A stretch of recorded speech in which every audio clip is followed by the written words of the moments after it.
I see. Is it? It looks like that. So, Alex, good evening. How are you? I, I'm very happy. We are both slightly frustrated because we've just had some technical problems, but You are a otherwise I'm back fine. magnet, I I've am a bug seen. magnet. Okay. I am. So, my dear, what are you drinking? Well, okay, this is going to come as a shock to the community, but today I'm actually drinking water because I have just got back from sport, and if I drink after sport, then it gives me a terrible headache. So, as a shock to everybody, I can be sensible, and I'm drinking water tonight. All right. So, I was thinking what I drink tonight, and I am drinking a little bit, I don't know how do you say that in English, but a little bit decadent could Ooh, be. yeah, I like decadent. Yeah, because it's Aperol Spritz, but it's not, it's with champagne. Well, if I'd have known that, I wouldn't have gone to sport, and then I'd have got myself some champagne. The thing is that I have a small bottle that I got from someone, I don't know. And then I thought it's the nice place now, is the right Aw. place to use it. Because with small bottle, you cannot do anything. No, no, Just for that's you or for cooking. And for cooking, it's not the things. champagne's a bit too nice for cooking. Well, I say nothing. Okay. Oh yeah, you're like a proper cook. You do Okay. you do better things. Uh, Cheers. Cheers. Yeah. Thanks so much. I am glad to be here. Nicely. So, you are one of the few people that I know already for a long time from the community. Um, if I recall that well, we met the first time 13 years ago. Hmm. Um, yeah, you were little, let's say, quite I young. was. Yeah, Mhm. I think under 18. I wish, but no. But close. Like okay, 13 years ago. I turned 40 at the end of the year. Let's go with 27. Let's go with 26, 27. Okay, so for me, and I already have said that to you many times. I'm proud of you.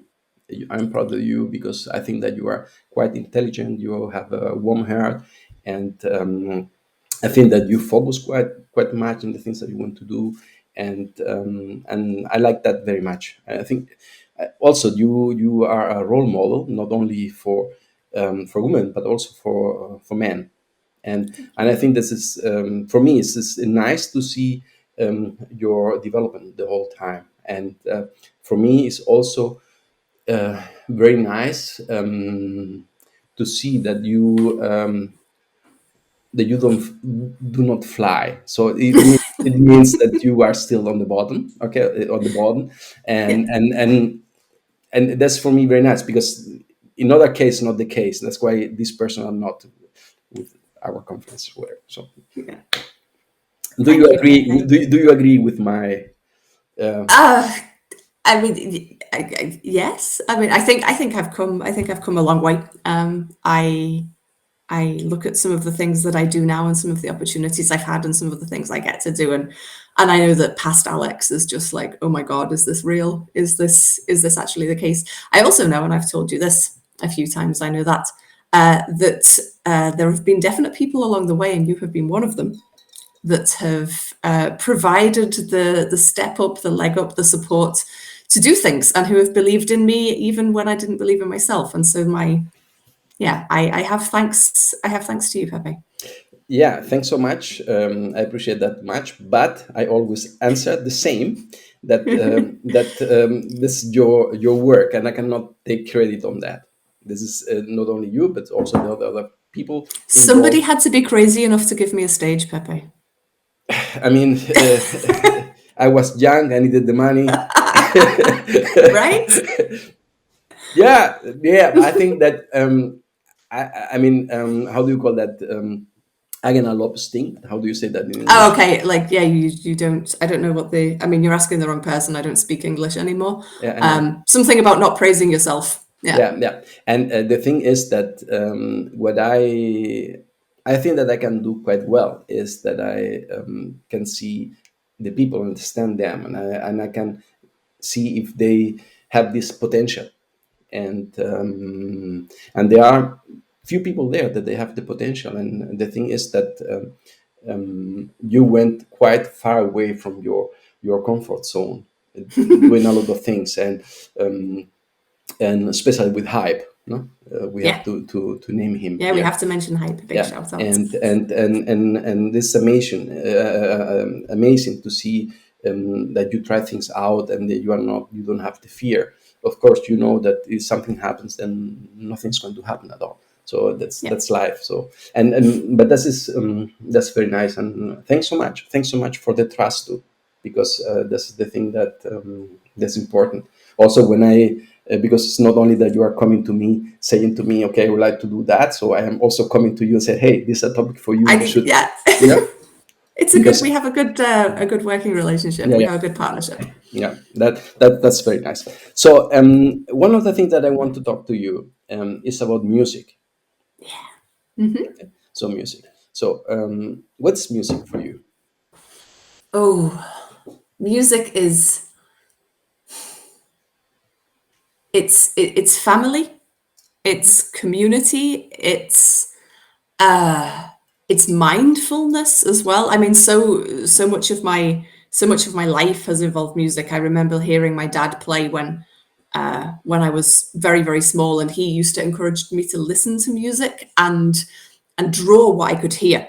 So even before I could play, he would on a Sunday he would put on his records, like actual black records, of Paganini and all kinds of things, and like some of the big classics, some of the best violin players in the world. And he would ask me to describe what I could hear. He would be able to sit in the chair for hours just listening to the music. And that is something that I try and do if I'm very, very stressed out. I do I try and meditate. I try and do mindfulness, and I do that a lot. But sometimes what I need is to focus on music. And so I'll put something like Samuel Barber's Adagio for strings on, which is one of the most amazing pieces of music ever written, I think. And I will just concentrate on listening to the notes. I think it helps because I've played it, so I remember what happens and what it sounds like. And for me, music has opened so many doors for me. I mean, I think that somewhere along the way, music is one of the reasons I ended up living in Germany, because I played music. I met my friend through music. My friend's dad was in a shanty band. We got to go and travel to France and Germany, and it was me and my best friend. We were like, I guess, 14 at the time, and they asked us if we would like sell their CDs. So we would sit in the front and sell their CDs, and people were coming to us speaking French and German, and I had no idea what they were talking about. But I spoke a bit of French and a bit of German, and it was just so much fun.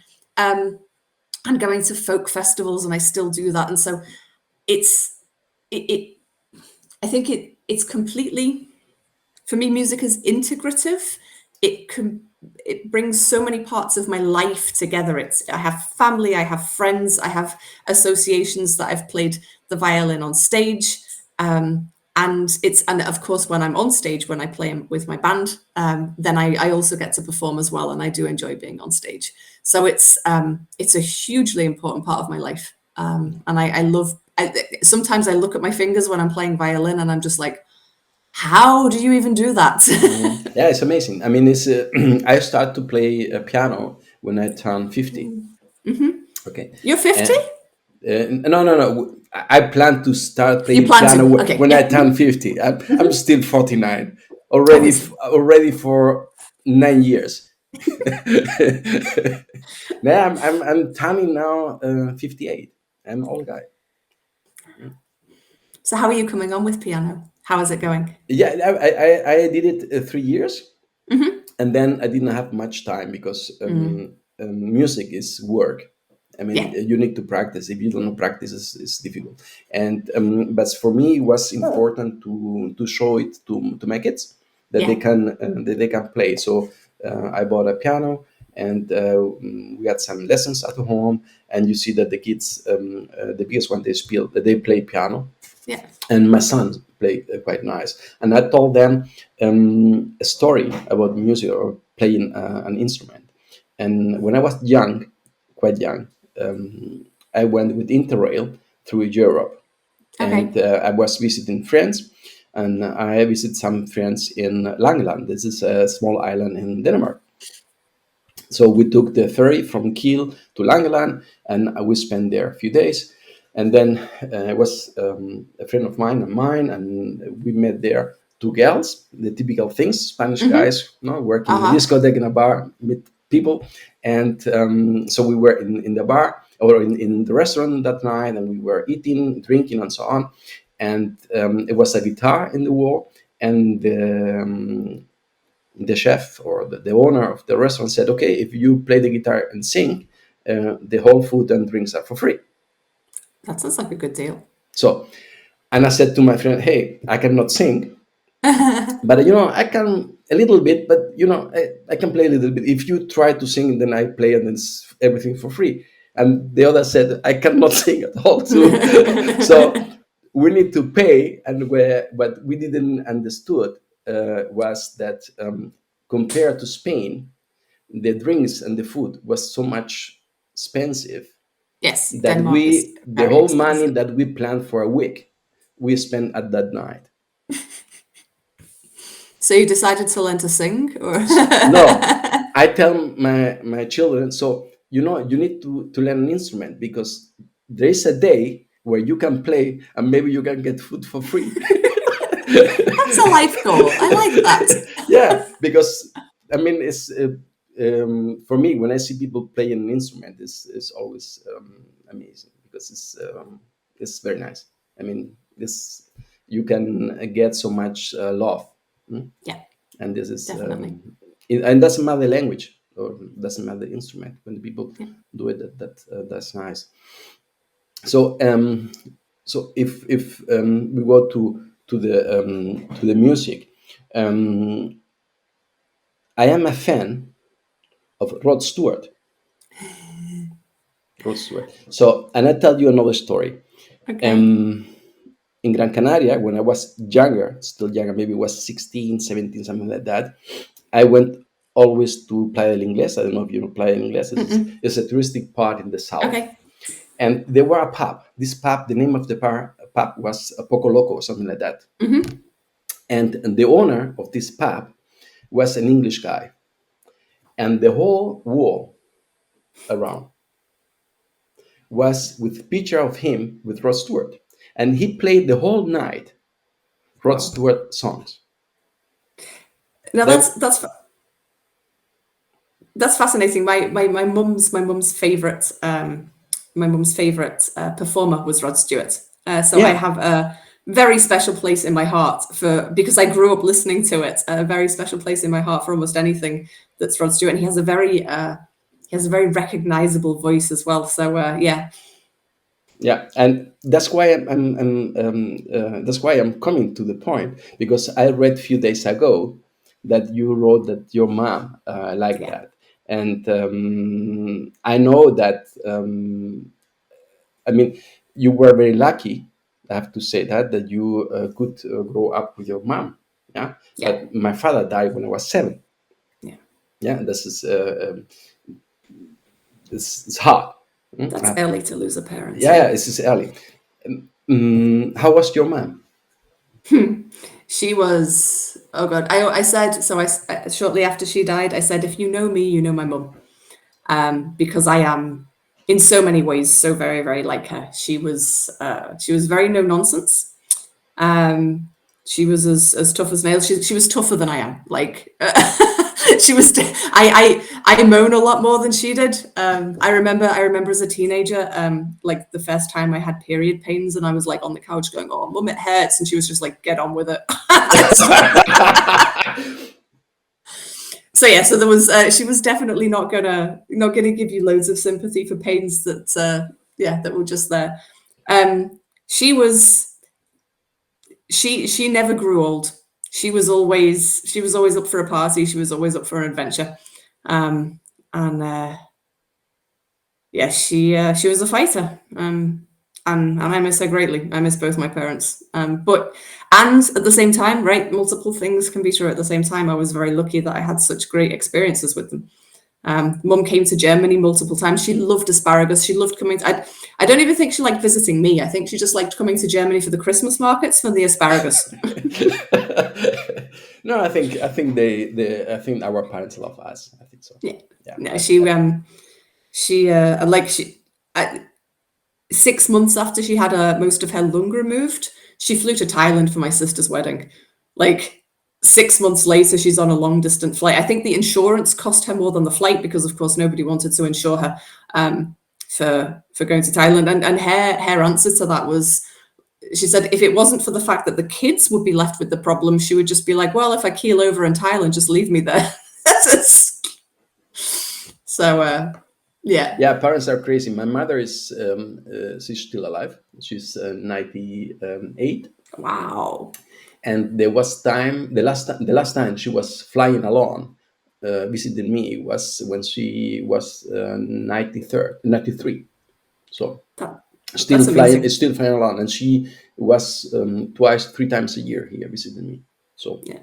and she it was very nice. Now it's difficult, of course. No, but See, that's what I want to be. I want to be like the 90-year-old woman who's still doing Tough Mudders and flying around the world and, like, I don't know, dancing on the bar. That's going to be me. what kind of dancing?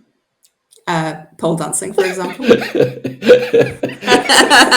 Although by the time I'm 90, to be fair, it might be dancing with sticks. You never know. You don't know. But the thing is dancing. I think dancing is part of their life. Yeah. Yeah, I like it. Yeah, I like it. Yeah, it's very, very nice. No, the thing is with the parents. I mean, your mother died last year, right? 2 years ago. Or 2 years ago. It's crazy. It's been 2 years. Yeah. Yes. Yeah. And for me is for example, when with mothers is not, but with someone that is close to me, if his or her father dies, my father dies again. Yeah. It's really Yeah. quite painful, and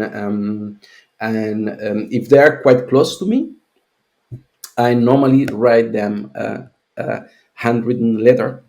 Yeah. And because it's for me important, because it's a big pain in losing a parent. It's interesting as well. You'd think that having gone through it yourself, that you'd know what to say to other people, but I don't. I remember. So my best friend, her mum died 20 years ago now, and so I already knew her, and I knew her mum, and I remember that when my dad died, I remember that it was so helpful to me to have somebody who'd been through the same thing. And at one point in my grief, and I did not express this very well, but fortunately she loves me and understood what I meant. I said, I'm so glad that you've also lost a parent. But in the sense of empathy, and yet now, even if somebody tells me, I don't know what to say. Yeah. But yeah, That's difficult. I mean, I think that one of the hardest part is when, if, for example, from what I experience now with my small children, and they lost their grandma, the mother of Jana, a few years ago. So they didn't get to know her. But if you see the life that we have had together, Jana with me, with the kids and so on, Yeah. It's I always say it's a pity that she couldn't see that, because it's really because your life moves on. There's a lot of experience. You turn CEO, you do things and so on, and it's a pity that you cannot share, and you cannot call the people to tell them, "Hey, mom," or "Hey, dad." Yeah, that's. I know. And it's for anything. It's like, so I had my hair dyed pink a few weeks ago, and I've been dying to call my mum and tell her I have pink hair, because she would make a ooh noise. Yeah, but that's why you have kids.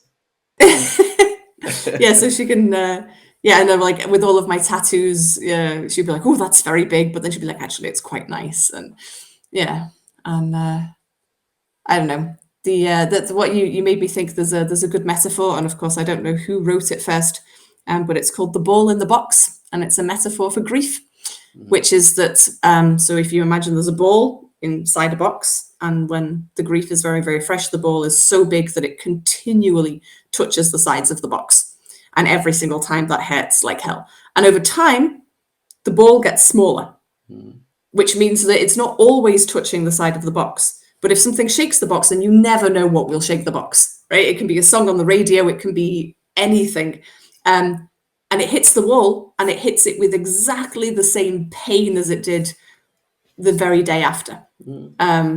Yeah, and that's been helpful to me to understand why it can be a normal day and suddenly I'm crying my eyes out because I've just heard Rod Stewart on the radio, right? It happens to me too. It happens to me. Yeah. Even especially when I am driving alone and something happens, I'm thinking, and then I cry. Yeah. I cry. Yes, I cry. That's good. It's good It's good. it's good to cry, and it's good to admit that. Yeah, I laugh a lot and I cried a lot, so it's no issue for me. Yeah. Do you believe? Do you have a religion? Yeah, that's an interesting question. So I used to. I grew up Christian, and I was in the church choir, if you can imagine that. Yeah. And I believed very strongly for a long time. I've lost that over the last years. I'm not sad that I've lost it. There were a few things.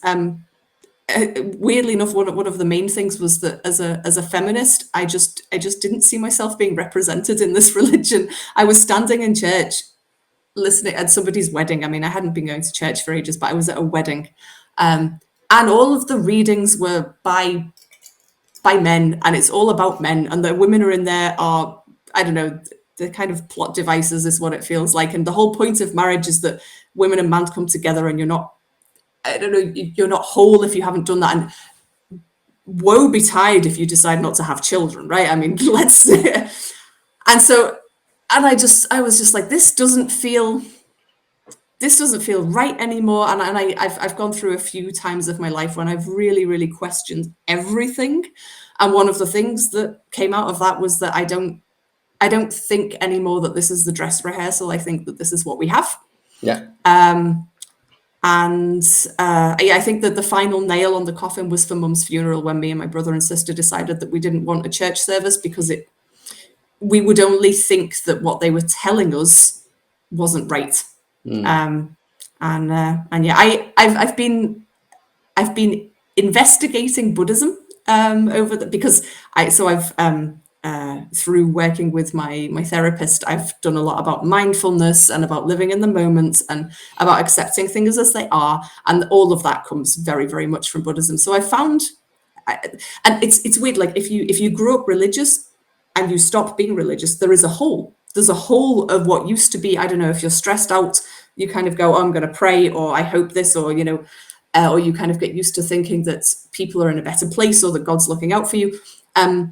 And I think to some degree I was looking for something that is worldly, that is within me, that's within the world, that I can fill that with. And yeah, as I've said a few times, I'm a terrible Buddhist. Like I'm an awful Buddhist. But I think that's, if you were to ask me, that's the closest I feel. And that's something I'm interested in learning more about when I have the time. So yeah, complicated answer, but I mean, for myself, is so that I don't believe in anything. So of course I'm born Christian, because in Spain everybody's Christian, but or not everybody, but so in my generation nowadays, no one. And but the thing is that some part in myself missed the feeling for that. And I have a lot of friends who are quite religious in their own religion. It could be a Jain in India, or it could be Jews in Israel, and or Muslims, and they believe and they live the religion. And when I see them, and they really truly believe on that, and they behave in the way, because normally the people from this religion, they keep on the religion. The Christian, they don't do that. The most of them, they just use it as there's a lot of people, the most of them, or many of them, no? And I mean, the thing, because I don't believe on that, is in the place where I was grew up, there was a priester, and everybody in this place where I was living, everybody was quite poor. There were only 2 streets from people who bought the flats, like my parents, whatever. But the most of them are social houses, and there are families with many children's, yeah, no Yeah. money, no food, nothing. And this priest has 2 cars. Yeah, Okay. yeah, that's So, and for me, I was a child and said, it doesn't fit. So yeah. it's not for me. And for me, it was also strange to go to the priest there every week and go there and tell them my sins. Yeah, you're Catholic. Catholic. I mean, I never had to do that. So I was. So the good thing about being Church of England, the good thing is that I mean, the Church of England was founded on Henry VIII wanting to divorce his wife. So I mean, where we were on pretty shaky ground anyway. So, but I don't like. I went to a Jewish school. My secondary school was a Jewish faith school, but they also took in people who were musical, which is why I got there as well. So actually, for 7 years of my childhood, I lived in a pretty different community, and I like to think that gave me tolerance. Like I don't really mind what you believe. I don't mind what you do. It turns out that a lot of the things that religions preach variously come kind of back to the same few ideas. And as long as you're not making my life a misery or killing people or starting wars, then, live and let live, right? That sounds Yeah, like very, very much something that my mum would say. yeah, of course. I mean, for myself at that point, it was when I was a young boy, yeah, a boy, I didn't have any sins because don't do anything. And now when I'm getting older, I don't have time to tell them all the sins that I have. Yeah. I mean, are we talking today, the last 5 minutes? I mean, right? No, but it's, Yeah. that's the part. Yeah, yeah, that's good. You we said I one of the main things of my Pepe's bar is to get you known better.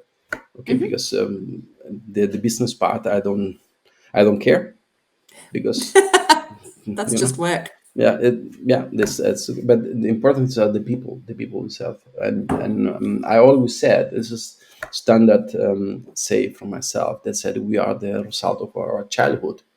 Okay, so we have those experience. In my case, I lost my father, in the place where I live, and all the things that experience, and this gave me the shape that I have. Yeah. Okay, as a person. And how was your childhood? How was that? How was at home? How was outside? Yeah. So I had a good childhood. Uh, and I had a childhood that I learned later through going and exploring it. That some things in that laid stones for things that I've had to deal with now as an adult. So, and then it can be things. None of this is necessarily anybody's fault. It can be things as small as my brother and sister were born when I was 2.5, and I love them dearly. And for a tiny human who's only just 2.5 to suddenly have two other tiny humans in the house. I mean, I see this with my friends' kids. I see the metamorphosis that they go through from being the center of their parents' lives to having to be the one who is more responsible because there just isn't enough parent to go around, right? So I think that had an effect on me. And I think things that had good effects on me, my parents, I got to I got to do things with my parents. They let me have music lessons. My parents didn't have a lot of money. I don't think we were ever at the stage where we couldn't afford food or anything. And we had hobbies and we did manage to go on holiday, but money was tight, and I knew that it was tight. So that like that's part of the growing up a bit too soon. I was aware that I don't know if we needed ballet shoes that were pink this season and we'd had ballet shoes that were black last season. I knew that was going to be a problem, right? But they did absolutely everything that they could to make sure that we had a good education and hobbies, and that I was the first person in our family to go to university. You They too. were, yeah, they were always there for making sure that we got the best that we possibly could. And then the less positive side of my childhood was that I was bullied a lot at school. And I spent a lot of time of my adult life being like, okay, well, I was bullied and that wasn't nice, but I got over it and it didn't damage me. It turns out it did. It turns out that there are a lot of things that I still fight with about sort of being critical and comparing myself to others and really, really wanting people to like me and being afraid of people not liking me, that completely come from that. And that's been a lot of work to try and identify and to get through. I think now, like I say, I spent a lot of time thinking, it didn't hurt me, and actually it did. And I'm now nearly 40 and still having to remind myself on some days that I'm just as valuable as anybody else. And just because, 7-year-old Alex was, didn't fit in properly, that doesn't mean anything about me as a person, but it sticks with you. So yeah, it was good, and it gave some things that I'm still working on today. Yes, we all. There's no. I think that is that's part of the life. And when you're talking about bullying, when I was small, I don't know, maybe 6, 7, 8, something like that. And I grew up with my 2 sisters and my mother and my cousins, and only woman in my life. So that's pretty. And I don't know if I was too sensible or too feminine or whatever, but the people start calling me in the school gay. Which is just ridiculous. But at that point, I don't remember, it was a child. I said, "Why are they calling me gay?" And they are screaming at me, and I was saying, "But I'm not." I like, I guess, why? I couldn't understand this, and then I understood. Okay, they are doing that just to bully me. Okay, and then I understood for myself that okay, the way to stop that is to hitting them. And then since I was 7, 8, something like that, till I was 14, I was fighting every day in school. Yeah. I was an asshole. Sorry, because I said, okay, I have to show you that these are the borders for myself. And as soon as you came to class, then you got hit, and there was no, and it changed when I was 14. But till that, I was really quite hard. I didn't bully anyone. That's true. But I wasn't the way that I. But what's the only way for me? And you see, still today in the schools with my children, that they are still people there, and they go to talk to the teachers and said, "Hey, this guy is behaving badly." So, and then that's crazy. Still today, this is still a problem. I wish that, like, there's a part of me, I've often said for myself that I wish that I had at some point said, okay, I'm going to hit this person, because I think I'm not the kind of person that believes in violence as an answer. Yeah, for someone who has the black level in karate, it's okay. but like, yeah, black belt. Yeah. I haven't practiced in years. I'm probably very safe right now. But yeah, like I wish that I'd shown boundaries as well. And it's a question I grapple with. I mean, like, as you know, I don't have kids, but I'm an auntie to a lot of kids, and I still don't know what the answer is, because telling them to ignore it probably doesn't help. And I don't know how you can really and honestly give kids the feeling that what is being told to them and what is being transferred to them as how valuable they are or aren't, how not to make that screw them up as adults. I don't know what the answer is. Not myself, but I think violence is not the answer. I think so. Violence is not the answer. I wanted to get into at least one fight. I've never been in a fight. But I'm an old guy. I already said that. I mean, violence is not the answer for anything. But sometimes you need to let the other people know that there's a border there. So that's it. But this the thing is, there's a long distance to do things. Yeah. Sure. But there are people that they don't think they need to. You need to express yourself in another way. Let's say, and this is not a preach for violence. No, that's the opposite. But sometimes really, I think that in my situations, maybe especially because it was a lot of girls, I think a couple of good well-timed punches would have left me to being left alone. And I mean, and I say this to sort of, yeah, small girls or whatever that I know, especially when it comes to unwanted sexual attention. If no isn't being heard, then pushing is is fine. Whether it helps is another question. This is one of the things. It doesn't quite keep me awake at night, but I really wish that I knew, even philosophically, an answer to that. But I Yeah. don't. I mean, the thing is, for example, I can tell you, a person that I know, a woman that I know, and she was like you, managing director in a company, and then the other managing director was a man, Hmm. and this man was a little bit, or he's still a little bit Creepy. freaky, let's say in that way, Okay. and he went into her office and bent over the table and started to how do you call uh, talking to her very loud, Okay. yell on Hmm. her, and she was there and she couldn't react and she was say, but it's not, and so on, and I said, okay, that's the difference between maybe you and me, because I would not let that happen. If he comes in Yeah. that way, and when he just goes over the table, this is aggression. It's an aggression. Yeah. And I said Hmm. to her, if I would be in your position, I will just hit him once and say, please go out now, and then you come back and we can talk. But you cannot talk to me in that way, because Yeah. they cannot. This is not the way to talk to anyone. No. Okay, and this is very difficult. This is very difficult. And normally when the people, um, especially women, I think, okay, when because maybe boys are different, yeah, in that way, you allow more than maybe men.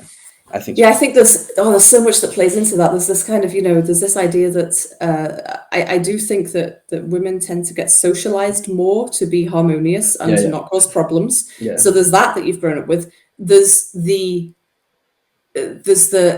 often for me there's just the shock as well of just like, is this really happening right now?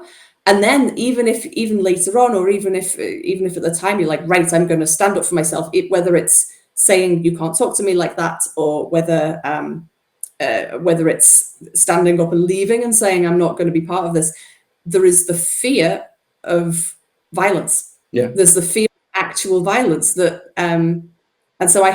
I have a lot of understanding for people who don't know how to act or don't act, because that utter moment of shock, and then really not knowing what your options are, and then even when you've realized that standing up for yourself in any way whatsoever might be an option, that you have to weigh that up with what's going to hurt me more here right now. Yeah, that's not a cool situation. Yeah, I know, I know. This is terrible, and and yeah, and I mean, I don't want to go back to this place where I was when I was 14 or Yeah, 15. So this yeah. far away. I'm another person now. No? But this is interesting. But still, there are still few people there. So you have mentioned in this conversation already twice about having children. Okay, Hmm. so you wrote zwei wonderful poems, Ah, yes. and I think, and I want to thank you for that. Thanks so much, because I think this is very important. Yeah, very important, because I think that everybody has the right to have children Hmm. and to say also not. And I tell you also a story of mine, Hmm. a very nice story from my point of view. I got my first child when I was 39. I Hmm. was an old guy. Okay, and I was already with my ex-wife. Hmm. So Luca was born in 2003, and I was Yep. with her already since 1987, a Long long, time. long period. So I was very young. So when we start, and you can imagine. So I came to Germany and so on. And my mother, it was my mother, was always asking, I want. It could be nice if I could have some grandchildren. I Yeah. say, yeah, mama, but I'm too young. That's okay. So let it. I'm living my life. I don't know. I'm studying. I'm working. I'm traveling. So I want to live first. No. And I always said to her, you remember your first child. You got your first child when you turned 37. That was in Spain, 80 years ago, 50 years ago. Terrible. Yeah. And so I want to live my life. And I remember that I don't know how old I was, but she came to me because I was always saying no, no, no, and she was looking for a way how to ask me again, okay, again and again. And she said to me, my friends are asking me when I am going to be a grandma from you. And I look at her and say, Mama, tell your friends that I moved to Germany because I'm gay, and I am trying quite hard to get pregnant, but it's not It's just not happening. working. It's It's just not not working. working. I'm sorry for that. Tell them that. And she said, I cannot tell them that because it's not true. I said, yeah, but I don't care. I don't want any. Tell them anything. Yeah. Yeah, I don't care. So let me alone, okay? And then at some point, I changed my opinion or whatever, but it's fine. But for me, because when I read your poems, they're very nice, and I encourage anyone who is here to read both of them. And not maybe if you want to tell them, you are free to. Yeah, I'd have to. That's kind of cool. I'd have to go. I Yeah, have them there are two on of my them. Insta. Yeah. Yeah, 1 second. Diadora Yeah. and Vessel. Yes. Both Do you of them. want? Do you want those? Yes, please. They are so wonderful. Okay. Okay. Let Please. me find them. I've got them here. I will start with Dear Daughter. Here we go. So. Okay. Wow. So, dear daughter, you will never be born. Not because I couldn't love you, but because I would love you too much. Because all of the things I would want to instill in you and show you and share with you would be taken from me, and I would lose myself to you. Dear daughter, you will never grow up. Not because I wouldn't raise you, but because I'm too in awe of the responsibility of creating a whole human. I know what that would require, and though I'd love you, I will not exact that price on myself. Dear daughter, we'll never laugh together. Not because I wouldn't rejoice in your place in the world, but because I know how hard it is to find, and I fear I could not give that to you, nor teach you the balance of what you need. Dear daughter, we'll never talk. Not because I wouldn't love to, but because I could never imagine creating a whole soul, a brand new person to navigate the world, while I'm still learning to do it myself, while I'm still caring for my own inner child who needs me just as much. Dear daughter, we'll never fix the world over wine. Not because I wouldn't want to, but because nothing I can ever do can make this world good enough for you. I'm carving a path, but it would never be ready for you. Dearest daughter, I would love you, but I only get one chance at this life. So I've chosen to take it for me, and I think that that's better for both of us. Thanks so much. This is wonderful. It's really wonderful. Yeah, it's, I wanted, it's important for me. Like I'm in awe of parents, and I know that I don't want that role, and that's That's fine. just been for me. Yeah. So let me find the other one that you wanted. It was called Vessel. There we go. So this was definitely a response to Roe versus Wade being overturned. So Vessel, I have the power to bear life. I have the choice to not. Through my veins flows the anger and pain of every woman, every witch before me, reduced to this one factor. This collection of cells has an independent voice, raw and angry. It has a will. I hold the key to the universe in my womb and the choice to open or close that door within my heart. I am not here to fulfill your idea of future. I salute my sisters who choose that path. I am unapologetically proud of those who choose another way. These cells are me. They have a voice. They choose how they are used. I am a full person. My body will not be an unwilling vessel. Yeah, thanks so much. That's so true. That's so true. And I'm so really when I read that, I said exactly that's it, and that's your feelings, and it is how it is.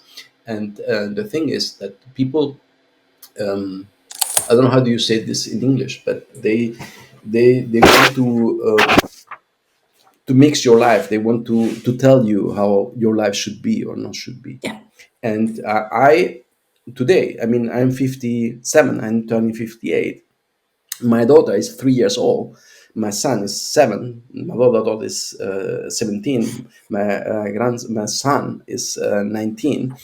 And when the people see me with the small children, or when my Hmm. wife got pregnant again, yeah, but you are old. And I said, no, if I'm old, I couldn't do it. So it's working, so I'm not old. So it's okay. Yeah. And I decide to give life. That's okay. It's my choice. It's not your choice. And the people do not understand that you have, we, in my opinion, as you said, if this is what you decide for your life, it's wonderful. It's your life. Yeah. That's it. Yeah. I and I Oh, I'm so it used to really trigger me. It used to be a difficult thing. It was something that I grappled with for a long time because like I grew up being very, very sure that I didn't want children. And then I kind of got to, I don't know, I think it was 32, 33, and everybody around me, it seemed, was doing it. And here's where everything starts to play in together. I compare myself. I think that there's a right way of being and that I'm the wrong way of being, right? And this is, of course, I think it's natural. I don't think you have to have been bullied to have experienced that. But of course, everything plays in that you have then insecurities. And I got very, very afraid that I was living my life wrong. And like, if you've never felt that, that sounds very ridiculous. But that feeling is so all encompassing and so terrifying. And it would have been fine as well if I'd have decided, do you know what? I do want kids. Theoretically, there may still be time, but please, anyone listening, don't ask me. Like, seriously, if I get pregnant and have children, I will tell people. Like, Yeah. that's I mean, the thing is, like I told you, I mean, I think till I was 37, I yeah, always said I don't want to have children.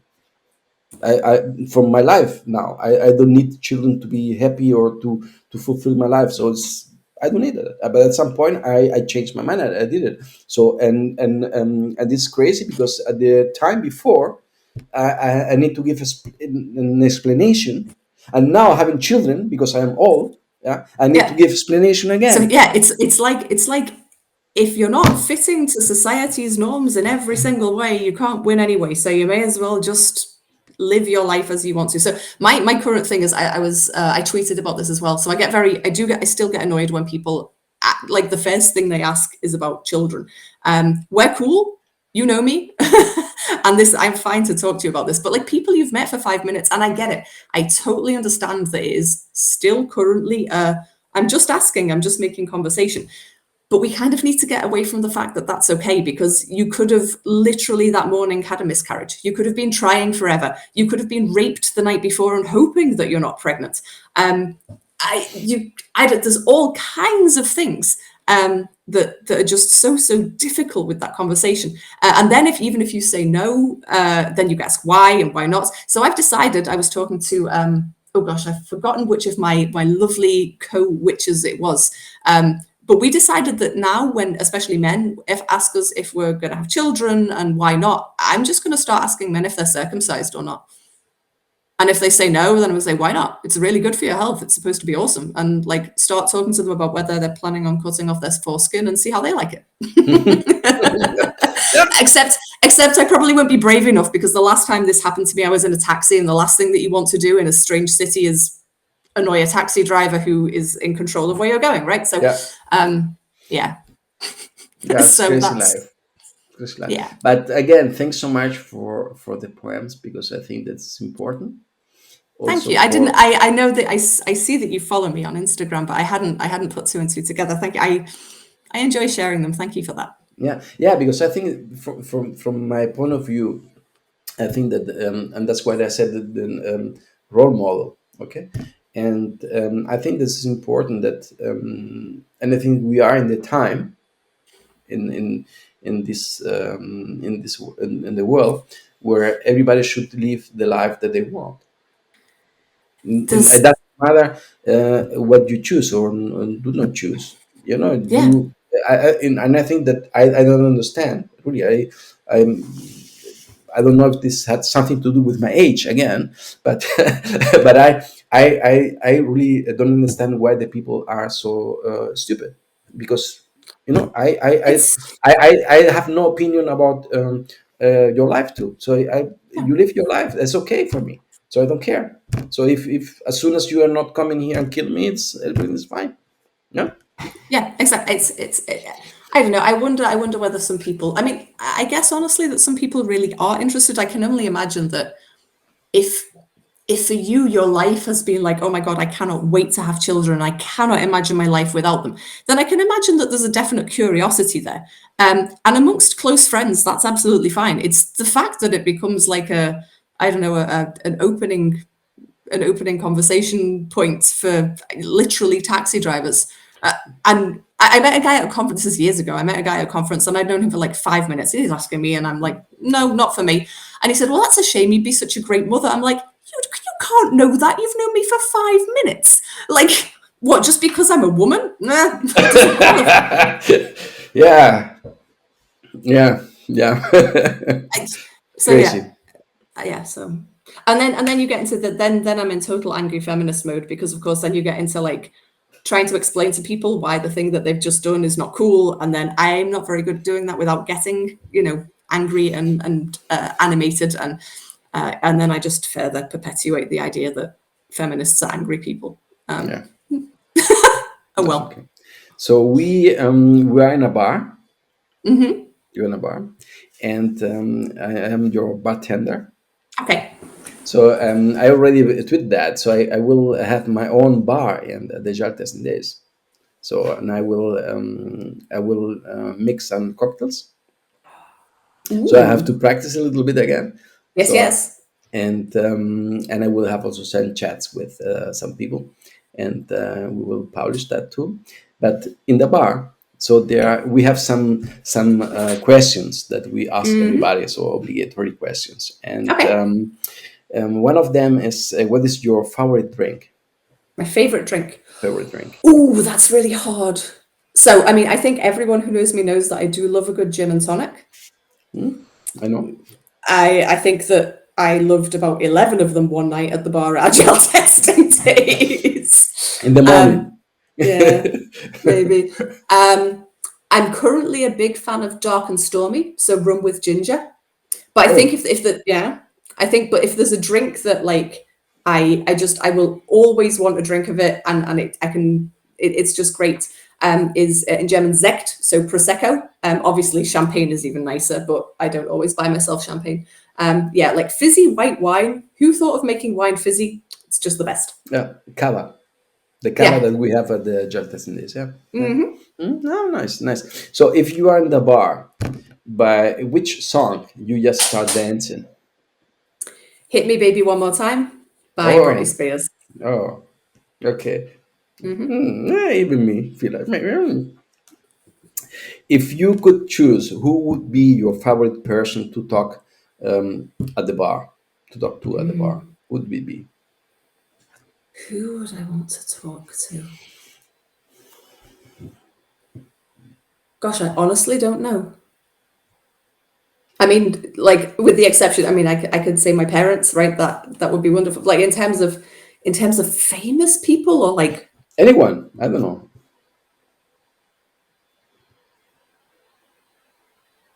then let's take my mom.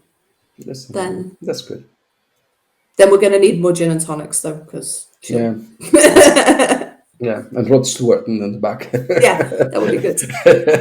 Yeah, yeah, yeah. Yeah. When I read that, really, when I read that, I said, "Oh my God, Hmm.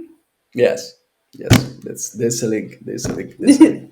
So I am your bartender tonight, and normally in the bar, and like I said, I work a few years in a bar, and when you get the trust of the people, they make confessions to you. Oh They God, do tell I need you, to? Yeah. Where's day one? What's your confession to make to me? Oh my God. I mean, again, like what in the last 5 minutes in the what's my confession? I'm trying to think if I've actually done anything horrendously illegal without like, I mean, It doesn't need to be illegal. okay, now I'm just like, I'm trying to think what like, It could be you don't have no idea about testing. okay, here we go. Here's a confession. Here is a good confession. So I did like we did a sort of a like communication like the insights test. You know, the kind of are you red, green, yellow, blue? And the thing that I am worst at on this is that, well, what's the worst at? The thing that is least in my communication style and the way that I am and the way I see the world is the blue, which is the logical, rational, systematic. I am probably like, if I had to actually do test cases, I was lucky. I was I was always exploratory testing. I was always automating single use cases. If I'd have ever had to do what a lot of people are considered to be traditional test, I would have been so terrible. I cannot think. The systems that my brain thinks in are not the systems that anybody else's brain thinks in. So here we go. I have won an award for being a most influential agile testing professional person, and I probably could not write all of the test cases for a feature because I would fail so hard because my brain runs away from logic. Well, but okay, but this doesn't. Is that not bad enough? Okay. No. Doesn't need to be negative. This is positive. I mean, that's okay. Oh, I can tell you, I am very good on test case design. Really, very good. And already, I did have also a tool for test case design, and I taught that many times, and so I am very good on that. And I have a very good partner that he taught all the time test case design, and based on ISAP or STQB or whatever. All of those things, yeah. Yeah, but it was only limited to one exercise, and he could do that very good. But then we have our tool, and we have our own script for that, and I said, okay, my dear, do it. So let's do that together. And then he couldn't. He was not able to apply that. So okay, so maybe it wouldn't help me anyway. That's no worries on that. So, what is the best place on earth beside Braunschweig? The best place on earth besides Braunschweig? You mean apart from Pepe's bar?